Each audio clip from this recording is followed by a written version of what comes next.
Aaron is here for sports. Aaron, how's it going? Very good morning to you. Friday. Yes, Friday is always a very lovely day because, the weekend is getting closer and a lot of action will be on our screens. And let's start it off from Kogi State. Not Kogi State. Doctor, A lot is happening in your state. Yes, a lot is happening in my state, but I would rather stick to sports at the moment. Okay, let's talk about 16 days to the World Cup, by the way. We can't wait to be in Qatar. But the big but right now is the fact that FIFA is advising the national teams going to the World Cup, the 32 of them, that they should stick to football and not meddle into every political course that is actually out there. We know that human rights abuses are still high in the human rights records are still very poor in Qatar. We know migrant workers, the issue surrounding them is still a mystery to several people. We're not sure of the number of people that have died. We know that they talk about same-sex marriage and same-sex relationship. There's still a cloud over that. FIFA has said, please, let's keep this about football. But in the meantime, 10 European countries and their captains will be wearing the rainbow armband to protest against the LGBT, to protest against, rather, the cause for the LGBTQ community in Qatar. Let's see how that one goes. But FIFA has said, please try and stay away from all the politics. Let's focus on football. If you'd ask me, why should they stay away from the politics? Rufai, why did Qatar decide to hold the World Cup before?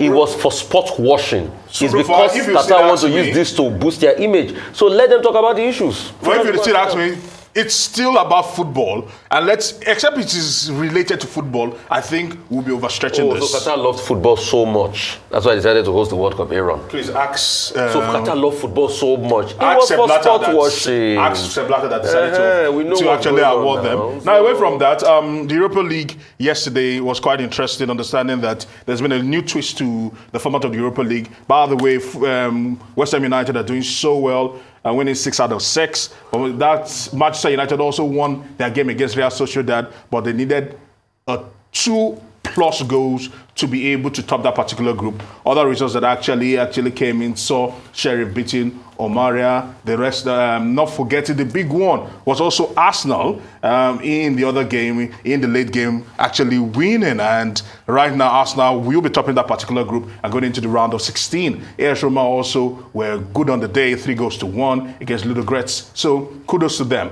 The format means that the likes of Manchester United and the likes of Barcelona, the likes of Juventus, who have not qualified for, who actually failed in the round of 16 in the Champions League, have been downgraded to a playoff format in the Europa League. So Manchester United is in the mix alongside Nantes, Rennes, and some other clubs, Bayer Leverkusen, and they'll be playing it out. For those that have qualified for the round of 16, of course, Arsenal can actually say they are part of them. And Arsenal are looking good this particular period. Speaking about Arsenal, this weekend, they go to the Bridge and they take on Chelsea. Chelsea will be hoping to banish that particular demon that saw them lose to Brighton and Hove Albion, and they'll be hoping to mix this one up, and Graham Potter will be hoping to step his game up, more importantly, and ensure that it's not back-to-back losses. So you look at it, I don't know how that is going to play out, but you look at it, but it's going to be massive. Arsenal versus Chelsea. Aaron, I'm a Chelsea fan.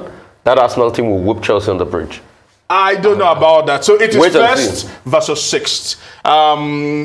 It's too close to call for some people. They are thinking that they might not be able to make this happen, but let's see how it actually goes. In the meantime, in the NBA, Kyrie Irving has been suspended by the Brooklyn Nets for anti-Semitic post. He made a post about a video and it's been up about in the air. The NBA has actually issued a statement concerning that. He's going to serve a 5-month ban. He's apologized.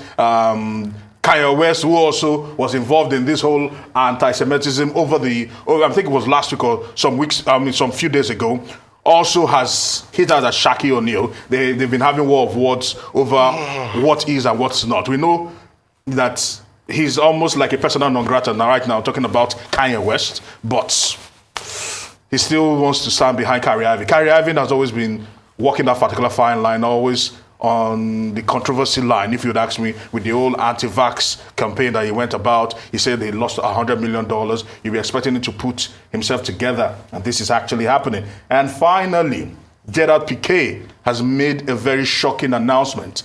At 35, after 14 years with the club Barcelona, he says he's calling it quits in the final game this weekend against Almeria. So let's see what actually happens. This is a man that has been a Barcelona man through and through, understanding that his family worked for Barcelona, so he grew up around Barcelona. That was him when he was actually very young. And right now, people are saying this is a shocking announcement, understanding that this is just 5 months after he actually called it quits with Shakira. And some are saying maybe it's a midlife crisis because he's been acting a little bit erratic, partying with young stars, just doing whatever he wants. We know that the coach of the team, Xavi, did not like him in the team. Xavi tried to force him out of the team. He refused to go. He refused to take a pay cut. He got booed at some point in time. But nevertheless, you cannot deny what has happened to this man with Barcelona over the years. Well over 30 trophies. All of that notwithstanding, he has had a very brilliant career. Glistening career, I must say. Over 600 appearances. Yes. And he has won, almost all the major trophies. The only time when he left Barcelona, where he started his career as a young player, was when he went to Manchester United, and then he went back. And then, of course, you are right. He's having issues with the coach. He's also having issues with the president of the club. So that's part of the problem. And it's probably better for him to leave when the ovation is loudest. He's not been appearing. The coach has not been using him. It's about number 5 choice for him, to play. And then, of course, he won't be leaving sports. At least he has a second division team, right? In the Spanish second division. Yeah. He also has a tennis club, and he has invested in many other businesses. In fact, some analysts are speculating that Gerrard Pique could come in the future to come and be president of Barcelona. Not in the immediate, but sometime in the future. Well, sometime in the future. After all, he's just 35. Yes, he is. Okay, that's that about that. The World Cup. Well, it will be difficult to keep politics out of this year's World Cup. Yes. What the FIFA has done is simply to remind everybody that this is about football, primarily. And I think that message is important because, some players are planning to stage a protest beyond wearing the One Love armband. Yeah. Ukraine is protesting that Iran should not be allowed to appear at that World Cup. And their grounds is, of course, the context. This Ukraine, Russia war, and allegations that Iran is leaning on the side of Ukraine. So that's politics. And then you have the LGBT issue. Then you have human rights. Then you have so many other issues, creating a situation whereby some of the European countries are saying the matches will not be shown in public areas, including the city of Paris. Now, but Qatar says that they are ready. They built 7 stadiums, 100 hotels. They even got foreign workers, over 30,000 of them, to be part of the process. How those ones are treated, it's a different question, entirely. But we are looking forward to November 20, when the games will begin. Already, one newspaper in the UK has reported that a luxury liner is already on its way to Qatar. And who are the passengers? Wives and girlfriends of the English squad. No, but the point is, the beautiful thing is... So the luxury liner is titled HMS WAG. But the only clause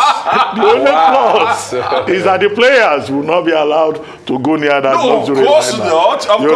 They will be quarantined, let me use that phrase, in a hotel in town. Yeah. But the wives will be in that luxury liner. I mean, okay, that's just by way of joke. And since we're discussing sports, maybe we'll put in the news about Imran Khan, former Prime Minister of Pakistan, who was attacked at a rally yesterday and had to be rushed to a hospital. He was leading a rally calling for elections. And this is the second time he will be doing that.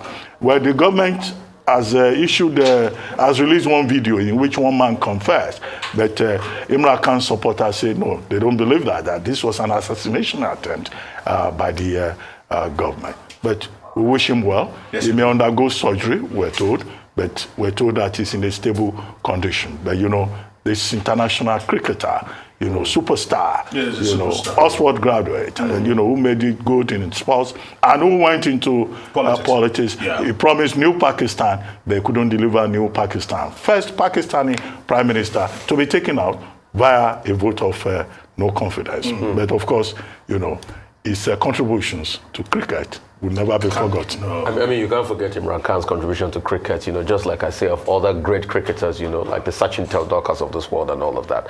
But one thing has to be said, Aaron. Let's not deceive ourselves. I hear it when FIFA brings about that deceit that they go on with as regards don't bring politics into sport. Heck yeah. FIFA brings more politics into sport than anything in the world. The reason, and I repeat for the upton time, the reason why Qatar got that in the first place was for sport washing. They wanted the World Cup to be able to sell their Qatar to the world, be able to build infrastructure. No, but they are not the only ones to have done that. Russia did that also. Hang on a minute.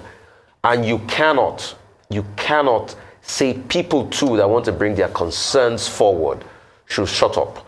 You cannot say that. You talked about over 33,000 foreign workers. Do you know that over 6,000 of those foreign workers have died in very crazy conditions building those properties, and they don't have any recourse? There are still allegations that have not been founded. Aaron, yes. I will send you the proof if you want to watch it. I will send you the proof that have been taken to the labor court that was just founded in Qatar, and nothing was done as regards. I will send you the proof. So you can't say people should not talk because you want to play politics when football is a big bastion of politics itself. Let's not deceive ourselves.